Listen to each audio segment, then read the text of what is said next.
समाजसेवी पूर्व डीएसपी केपी शर्मा पनि थिए। आज उहाँसँग पछिल्लो समय आफूलाई कृषि वैज्ञानिक भनेर चिनाउने मदन राई एउटा नाबालिका जुन यौन दुराचार गरेको अभियोगमा खोटाङबाट पक्राउ परेका छन्, यस विषयमा हामी कुराकानी गर्नेछौँ। डीएसपी साहब, सम्पूर्ण मिडियामा स्वागत छ। धन्यवाद। जय जननी जय मातृ। प्रश्न यहाँले चाहिँ के भन्दा अहिलेको समसामयिक राजनीति र सामाजिक विकृति, विसङ्गति, अन्याय, अत्याचार, भ्रष्टाचार, यौनजन्य हिंसा, बाल हिंसा होइन का विभिन्न चाहिँ घटनाको चाहिँ श्रृङ्खला दिन प्रतिदिन बढिरहेको अवस्था पनि छ। यसमा कतिपय अवस्थामा प्रहरीले चाहिँ सफल अनुसन्धान गरेका पाटाहरू पनि विद्यमान छन् भने केही चाहिँ विभिन्न दबाव प्रभाव र चाहिँ के भन्दा तपाईँको चाहिँ भनौँ न राजनीतिक आवरणमा बन्देज बनाइदिएको अवस्था पनि विद्यमान छ। आजको घटनाक्रमलाई हामीले हेर्दाखेरि मदन कुमार राई जो कुनै राष्ट्रिय स्वतन्त्र पार्टीका चाहिँ केन्द्रीय सदस्यको रूपमा पनि चरितार्थ भएका समाचारहरू पनि आएको अवस्था पनि छ। उहाँले रवि लामिछानेलाई धेरै सपोर्ट गरिरहनु पनि भएको। यसमा के भयो भन्दा होइन, रवि लामिछानेलाई सपोर्ट गर्नु राम्रो पक्ष हो, त्यसो त्यो पार्ट भन्दा पनि उहाँको कुकर्म होइन।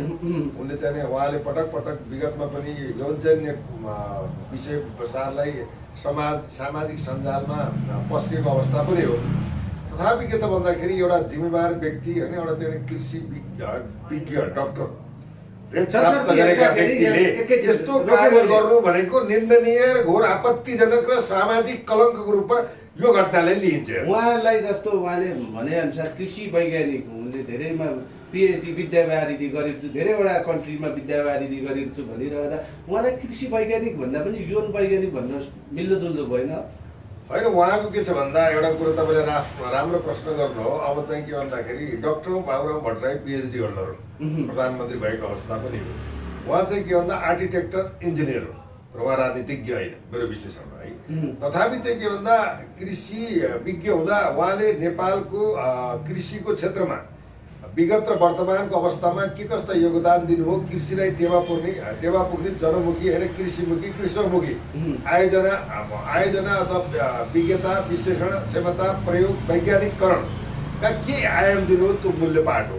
त्यो पाठ भन्दा पनि उहाँले चाहिँ के भन्दाखेरि अहिले एउटा नाबालिकामाथि जुन एउटा सङ्गीन आरोपमा चाहिँ प्रहरीले पक्राउ गरेर अनुसन्धान गर्दैछ, त्यसले गर्दा उहाँको जीवन, भाग्य, भविष्य र उहाँको विज्ञता समाप्त भएर चाहिँ कृषि विज्ञ नभएर यौन विज्ञको रूपमा भनौँ मैले चाहिँ चरितार्थ भएको कुरा समाज र चाहिँ सामाजिक सञ्जालले उहाँलाई चाहिँ पस्केको छ, उहाँलाई उपाधि पनि दिएको अवस्था छ।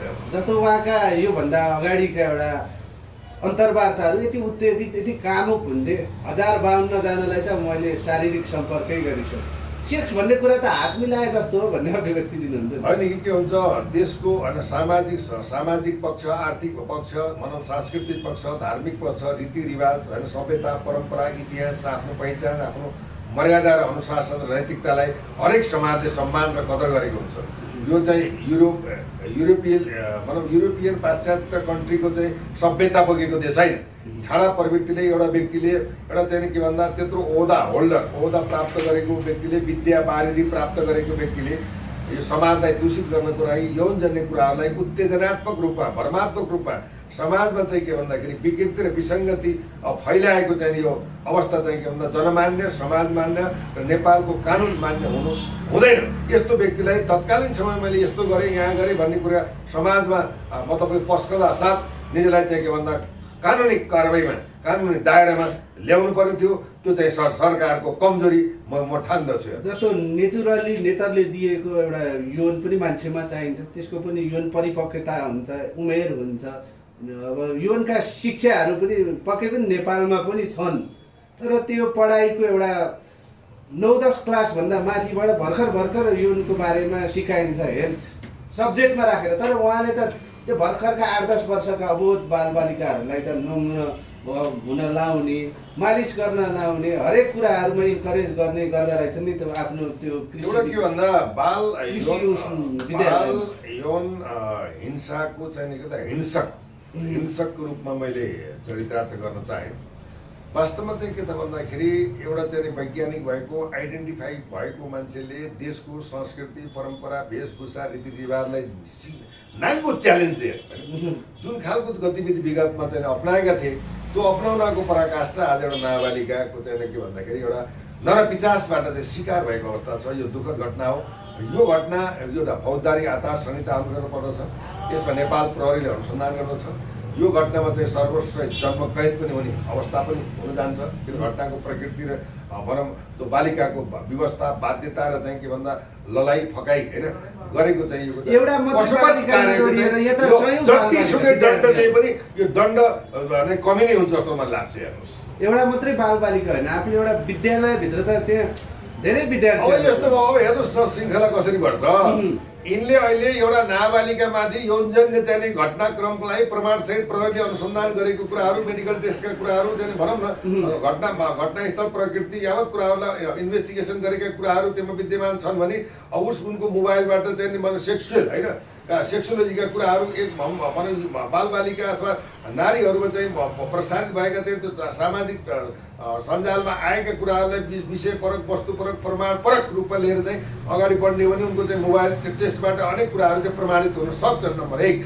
नम्बर 2 के छ भन्दाखेरि अब अहिलेको जुन एउटा घटनाक्रम छ यो घटनाक्रमले चाहिँ आज चाहिँ एक नाबालिकामाथि एउटा यौन हिंसा चाहिँ एउटा हिंसकको रूपमा प्रस्तुत भए मानबहादुर राई भने मदन राई अब भोलि के हुन्छ भन्दा अब चाहिँ उनको विपक्षमा दर्जनौं के हुन्छ मतलब जाहेरी पर्छ। बोल्न नसकेका ती अबोध बोल्न नसक्ने आवाजबिनहरुका नि आवाज निस्किन्छन्। किन भन्दा अब कानुनी कठघारामा परेको अवस्था भयो।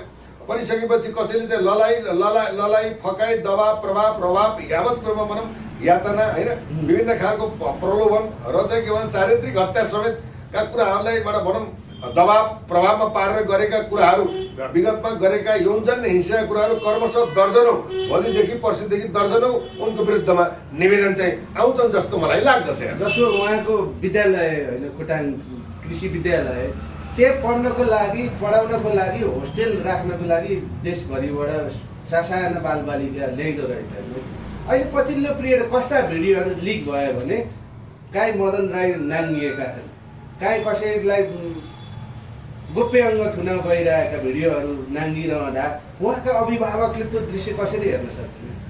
यो चाहिँ के भन्दाखेरि मदन राईलाई सरकारले समाजले तत्काल कारवाही नगर्नुको पछाडि एउटा राज्यको कमजोरी हो। त्यसमा कानुन प्रभावित नगरेकोमा त्यसलाई म कमजोरी ठान्दछु। राज्य भनेको अभिभावक हो, सरकार भनेको अभिभावक हो, जनता भनेको सन्तान हो। त्यसैले अभिभावकत्व ग्रहण गर्ने एउटा चाहिँ नेतृत्वले सरकारले के गर्नु भन्छ आफ्ना जनताको जीव धनको सुरक्षा, सम्पत्तिको सुरक्षा, अब चाहिँ सामाजिक प्रतिष्ठाको सुरक्षा, इज्जतको सुरक्षा, यसैदेखि घाँसबास कपासको ग्यारेन्टी, शिक्षा स्वास्थ्य होइन स्वरोजगारको व्यवस्था मतलब एउटा देशको नागरिक चाहिँ आत्मस्वाभिमान सहित चाहिँ बाँच्न पाउने अधिकारका ग्यारेन्टेड भनौँ पाठहरू चाहिँ कानुन न त संविधान न त राज्यले चाहिँ सम्पादन गर्न प्रत्याभूति गरेको अवस्था छ। तथापि राज्यको चाहिँ के भन्दा राज्यका संयन्त्रहरू अब चाहिँ चुनाव भने अब चुनावपछि चाहिँ मेरो तेरो भने अब भोटले किन्नको लागि पैसा बिक्री गरे, व्यापार गरे, राजनीतिलाई व्यापार ठम्ब्याए, पद प्रतिष्ठा कुर्सी र चाहिँ सत्ताको लोभमा चाहिँ प्रधानमन्त्री, राष्ट्रपति, मन्त्री, अब संसद, संवैधानिक अङ्ग, अदालत, सुरक्षा निकाय यावत कुरामा उनले घेराबन्दी गरेर केवल देश द्वन्द र आफू बढ्ने, परिवार बढ्ने, देशलाई लुट्ने, जनताको रगत चुस्ने मात्र चाहिँ अभ्यासमा राजनीतिलाई के भन्दा सस्तो एउटा व्यापारको रूपमा परिणत गरेको हुनाले यो खालको चाहिँ वातावरण सृजना भएको अवस्था हो। अब कृषि क्याम्पसमा रहने बालिकाहरू त सुरक्षित रहनु पर्यो, अभिभावकत्व हुनु पर्यो। एउटा चाहिँ बाबुआमाले जसरी स्याहार सम्भार गर्दछन् सुरक्षा, संरक्षण, खानपान, पढाइ लेखाइ, आचरण, व्यवहार होइन नैतिक शिक्षा र चाहिँ कृषि सम्बन्धी ज्ञान दिने एउटा चाहिँ वैज्ञानिक एउटा चाहिँ जस्तो वैज्ञानिक एउटा कृषि चाहिँ विद्यालयमा ती नानीहरूलाई चाहिँ के भन्दा आफ्नो भाग्य र भविष्य उज्जवल पार्नको लागि आफ्नो बाबुआमाले चाहिँ खाइ नखाइ गर्न चाहिँ के भन्दाखेरि चाहिँ 2 पैसा जगेर नगरेर आफ्नो सन्ततिलाई चाहिँ एउटा अब्बल र एउटा राष्ट्रवादी र एउटा कृषि विज्ञ अथवा बनाएर देशलाई चाहिँ रूपान्तरण गर्ने सवालमा, राष्ट्र निर्माणको सवालमा उनीहरूले केही योगदान दिन सकुन् भनेर आफ्नो बाबुआमाले जिम्मा दिएको एउटा अभिभावकले एउटा राक्षसीपन, महिषासुरपन, नरपिचासीपन, पशुपत व्यवहार गर्छ भने यो जस्तो दुर्भाग्य केही पनि हुन सक्दैन। यस्ता अपराधीलाई on the spot death penalty वा फाँसीमा झुन्डाएर लट्काएर गोली हानेर चाहिँ के गर्नुपर्छ भन्दाखेरि मार्नुपर्ने कानुनको व्यवस्था हुनुपर्छ।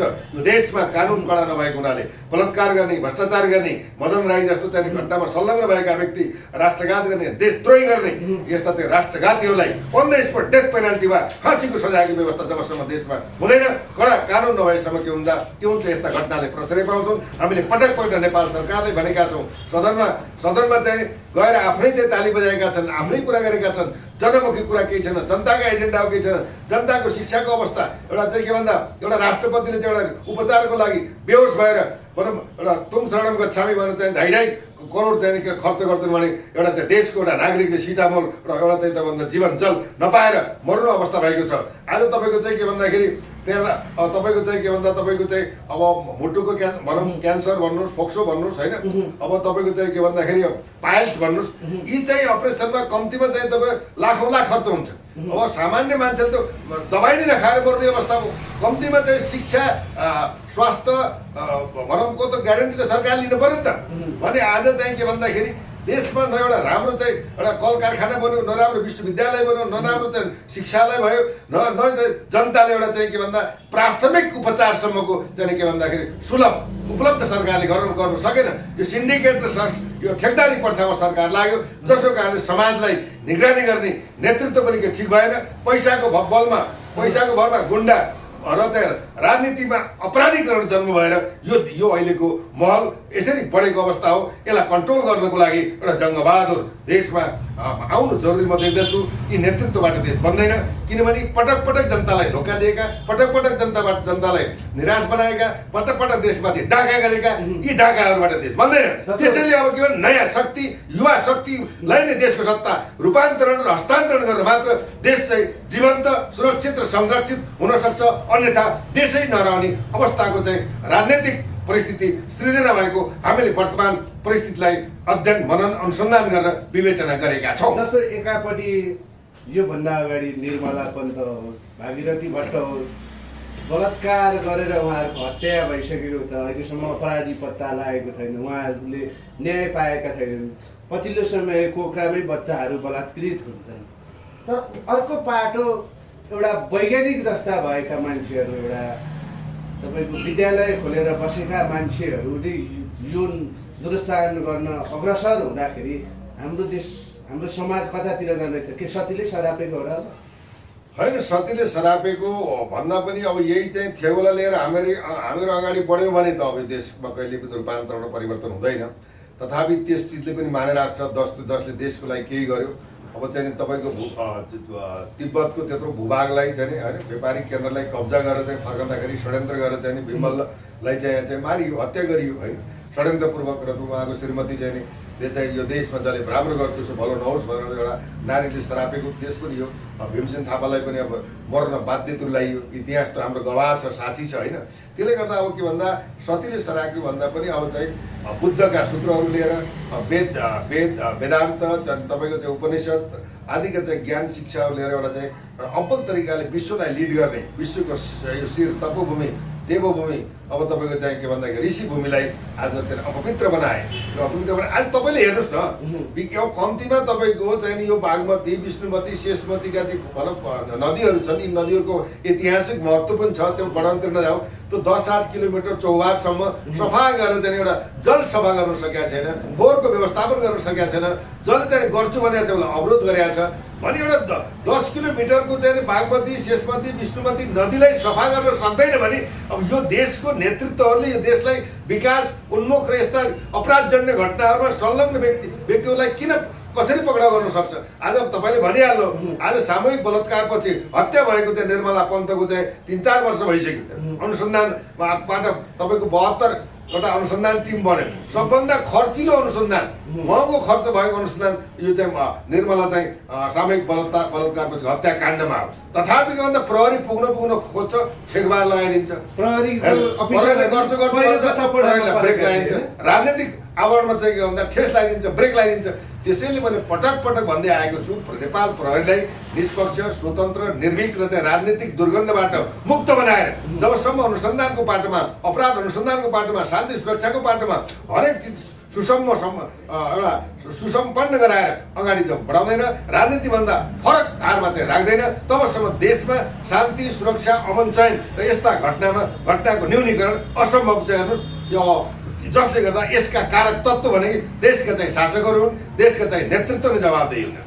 उहाँले भन्नुहुन्थ्यो पटक पटक 10 वर्षभन्दा माथि सेक्स गर्न मिल्छ र पाउनु पनि पर्छ, यौन परिपक्वता भए भन्नुहुन्थ्यो। के त्यो मिल्दो जुल्दो थियो त्यो कुरा? त्यो भन्नु नै गलत थियो। नेपालको कानुनले के भनेको छ, कानुन पढ्नु पर्यो नि तपाईँको। आज चाहिँ कानुनले के भन्छ भन्दाखेरि तपाईँको चाहिँ 10 वर्षभन्दा मुनिको र 70 वर्षभन्दा माथिको चाहिँ महिलालाई कसैले चाहिँ मन्जुरी बा होइन लडाइँ फकेबाट चाहिँ एउटा जबरजस्ती करणी गर्यो भने 4 वर्ष चाहिँ जन्म कैद हुन्छ, कानुनले परिभाषा गरेको छ। अब चाहिँ तपाईँको चाहिँ के भन्दा 18 वर्षभन्दा तलकोलाई नाबालक भनिन्छ, त्यसलाई पनि गऱ्यो भने 10 वर्षको भनौँ एउटा परिपाटी कानुनले परिभाषित गरेको छ भने 10 देखि 14 वर्षको लागि चाहिँ 20 देखि 18 वर्षको चाहिँ कैद सजायको व्यवस्था गरेको छ, क्षतिपूर्तिको व्यवस्था गरेको छ। अब कानुनलाई नै धम्की उठाएर संविधान कानुन ऐनलाई नै च्यालेन्ज गर्ने होइन। अब यो चाहिँ के भन्दा मदन राईलाई यो कानुनी छुट बिचमा ब्रेक नलाउने एउटा के भन्दा लगाम बिनाको चाहिँ एउटा घोडा जस्तो भएर यो यस प्रकारको चाहिँ अपराधजन्य घटना घटेको। यसमा चाहिँ मदन राई त जिम्मेवार छन् भने त्यसमा चाहिँ के भन्दा आँखा भएर पनि नदेख्ने, कान भएर पनि नसुन्ने, विवेक भएर पनि अब विवेक सही ठाउँमा प्रयोग गर्न सक्ने, देश र जनतालाई सुरक्षित र संरक्षित गर्न नसक्ने, स्वच्छ समाजको निर्माण गर्न नसक्ने, सद्भावपूर्ण समाजको निर्माण गर्न नसक्ने, नैतिक अनुशासनका धरातलका पाटाहरूलाई के संस्कृत जस्तो शिक्षालाई हटाउने, विदेशी शिक्षालाई आयातित शिक्षा, आयातित विचार, आयातित नेताहरूबाट देश भन्छ।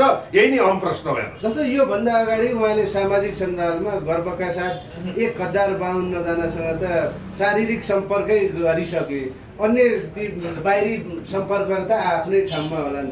यो भनेको त मैले धर्मसँग जोडेर पनि उहाँले त 100वटा गाई दान गरे जस्तो भन्दा राम्रो धर्म गरिसके भन्ने अभिव्यक्ति राज्य सरकारका आँखा चाहिँ उहाँतिर के भन्दा राज्य सरकार त के छ भन्दा नेपालको धर्म, संस्कृति, परम्परा, इतिहास, पहिचान हाम्रा चाहिँ सम्पूर्ण चाहिँ के भन्दाखेरि परम्परागत चाहिँ पहिचानलाई समाप्त गरेको छ, धर्म बेचेको छ। यहाँ त क्रिस्चियनिटी डेभलप गर्न खोजेको छ। हाम्रो भनाइ क्रिस्चियन मान्नुहोस्, भनौँ त के भन्दाखेरि इस्लाम मान्नुहोस् होइन, भनौँ बौद्ध मान्नुहोस्, हिन्दू मान्नुहोस्, त्यो हरेक कुरा धर्म मान्नुहोस्, हाम्रो नमान्नुको आपत्ति होइन। तर के त भन्दा हाम्रो चाहिँ विगतको परम्परा, इतिहास र हाम्रो पहिचानलाई मेटाउनको लागि धर्म बेचेका यिनीहरू चाहिँ नास्तिक चाहिँ नेतृत्वहरूले मदन राई जस्तो चाहिँ कि मान्छेलाई प्रयोगात्मक रूपमा हिसाब गरेको अवस्था होइन। यदि नेपालमा कानुन थियो, हाम्रो परम्परा, संस्कृति र सभ्यतामाथि, हाम्रो सांस्कृतिक र कल्चरमाथि यिनीहरूले एट्याक गरेका छ भने तत्काल कानुन विपरीत अभिव्यक्ति दिने र यस्ता यौनजन्य कुराहरूमा समाजलाई भड्काउने, विकृतितर्फ लैजाने र चाहिँ सामाजिक धरातल, नैतिक अनुशासनलाई चाहिँ के भन्दा यसरी चाहिँ के भन्दा रसातलमा पुऱ्याएर डुबाउने एउटा यौन पिपासुलाई तत्काल राज्यले किन कारवाही गरेन, यसको जवाबदेही नेपाल सरकार पनि छ, यसका नेतृत्व पनि छन् भन्न चाहन्छु। भनेपछि उहाँको जुन त्यो कृषि विद्यालयको साइन बोर्ड हटाएर अब यौन विद्यालय राख्नु पर्यो कि के?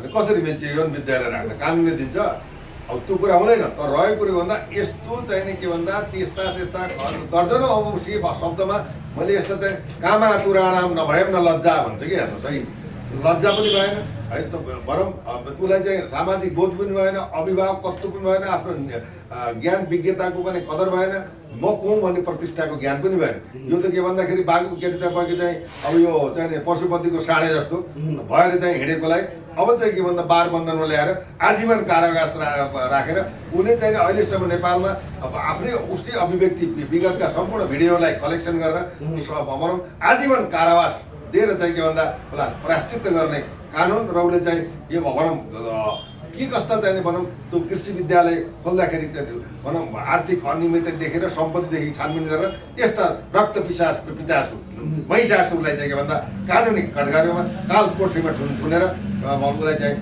कठोर निर्मम भएर चाहिँ कारवाही गर्न नेपाल प्रहरीलाई तपाईँकै टेलिभिजनद्वारा मैले के भन्दा सुझाव, निवेदन र चाहिँ अपिल पनि गर्न चाहन्छु। उहाँले गर्वका साथ फेसबुकमा स्ट्याटस लेख्नु भएको छ, यौन शिक्षा कसैले प्रदान गर्दा म गल्ती भयो भने मलाई फाँसीको सजाय दिनुहोस् भन्नुभएको। अब फाँसीको सजाय त अब नेपालमा कानुनी व्यवस्था छैन। हेर्नुहोस्, फाँसीको सजायले पनि पुग्दैन यस्तो मान्छेले। हेर्नुहोस्, किन भन्दाखेरि अब चाहिँ त्यो एउटा देशको मैले भनि नि सकेँ नि। अब तपाईँ हाम्रो एउटा कल्चर हुन्छ, वेशभूषा हुन्छ, रीतिरिवाज हुन्छ। आज आएर अहिले सरकारले चाहिँ वान अफ द के अरे सेनिटाइजर त्यो प्याड चाहिँ बल्ल विद्यालयमा वितरण गर्दैछ। कतिपय ठाउँमा चाहिँ त्यो सातु धुलो होइन त्यो बालबालिकालाई खुवाउँछ, त्यसैमा पनि भ्रष्टाचार हुन्छ। शिक्षामा चाहिँ आज अब यो 72 वर्षको शासनकालमा अहिलेको वर्ष चाहिँ किताब त हामीले समयमा पुर्यायौँ भनेर चाहिँ ताली पड्काउँछ। भ्रष्टाचार के कुरा गर्नु र? यो त कात्रोमै भ्रष्टाचार हुन्छ, सिटामलमा भ्रष्टाचार हुन्छ। अनि यत्र तत्र सर्वत्र चाहिँ दुर्गन्धित भएको चाहिँ यो राजनीतिक यो दुर्गन्धित समाजलाई बनाउने नेतृत्व नै हुन्। अब चाहिँ सचिएर सचिने कि नासिने भन्ने एउटा चाहिँ निष्ठाका साथ चाहिँ विगतका गल्ती कमजोरीका प्रायश्चित्त गरेर वर्तमान सरकारले अब जसरी अहिले चाहिँ भुटानी चाहिँ नक्कली भुटानी चाहिँ यो प्रकरण चाहिँ वारदातमा जसरी अगाडि बढेको छ त्यही अनुसार यस्ता चाहिँ अपराधीहरूको पनि एउटा सशक्त चाहिँ कारबाहीको लागि कहिले मुलैजा नगरिकन भनौँ सम्पूर्ण प्रमाणहरूलाई विगतका प्रमाणहरू भिडियो समेतलाई कलेक्सन गरेर सख्त कारबाहीको लागि र सर्वस्व जन्म कैदको चाहिँ भनौँ निजले चाहिँ एउटा के भन्दा सजाय पाउने हिसाबमा अनुसन्धान टिम र चाहिँ सरकार अगाडि बढोस्। त्यो तपाईँको कारबाहीको पाटो सर्वस्व सहित भनेको तर नेपालको कानुनले चाहिँ जुन यो पछिल्लो पीडितहरू ती नाबालिकाहरूले जसरी किटानी दायरी गरेका छन्, यदि दोषी ठहरिए मदन राई भने कस्तो टाइपको कारबाही होला नेपालको कानुन? तपाईँले भने नि त मैले अघि नै तपाईँको 10 वर्षदेखि मुनि र 70 वर्ष माथिका चाहिँ महिला तथा नाबालिकाहरूलाई चाहिँ के गरियो भन्दाखेरि कसैले चाहिँ जबरजस्ती गर्ने गरेको खण्डमा मन्जुरी भए चाहिँ के भन्दा जबरजस्ती गरेमा सर्वसहित जन्मकैद हुन्छ भनेपछि त अब नाबालक पनि भयो। यस्ता दिनका दर्जनौं मुद्दा चाहिँ वार्ता सुरु हुन्छ, हेर्दै जानु होला। यसको चाहिँ अब तपाईँ यो पार्ट 1 मा जानुहोस् न, अब पार्ट 2 हेर्दै जानुहोस् न। यो पार्ट 1 को चाहिँ स्टार्टिङ हो। अब उसको पार्ट 2 का कुराहरूलाई इन्भेस्टिगेसनको पार्ट र चाहिँ उसले गरेका विगतका घटनाक्रम बिस्तारै 1 2 3 4 5 6 हुँदै जान्छन्, यो बढ्दै जान्छ र चाहिँ उनले गरेको पापको चाहिँ के प्रायश्चित मात्र नभएर अब चाहिँ उनको जीवन लिन यही चाहिँ यौन काण्डबाट समाप्त भएको पनि म तपाईँलाई जानकारी गराउन चाहन्छु। किन भन्दाखेरि यिनले चाहिँ विगतमा यो छाडा प्रवृत्ति समाजलाई दुर्गन्धित गर्ने, युवाहरूले चाहिँ उत्तेजनात्मक परिस्थितिमा जन्माउने एउटा के भन्दा यौन पिपासु चाहिँ भएको हुनाले कडाभन्दा कडा कारबाही हुनुपर्छ भन्ने नेपाल सरकार र नेपाल प्रहरी र अनुसन्धान बनाएका चाहिँ अधिकृतहरूलाई अगाडि बढ्न र चाहिँ के भन्दा तलैदेखि होइन गहिराइदेखि अनुसन्धानको पाटोलाई अगाडि बढाएर यस्ता चाहिँ व्यक्तिलाई कानुनी कठघरामा पुर्याउन म चाहिँ भनौँ एउटा सुझाव, अपिल र ध्यान आकर्षण पनि गराउन चाहन्छु। हस्, देश पिसाब यहाँको अमूल्य समयको लागि धेरै धेरै धन्यवाद। जय जननी जय मातृ।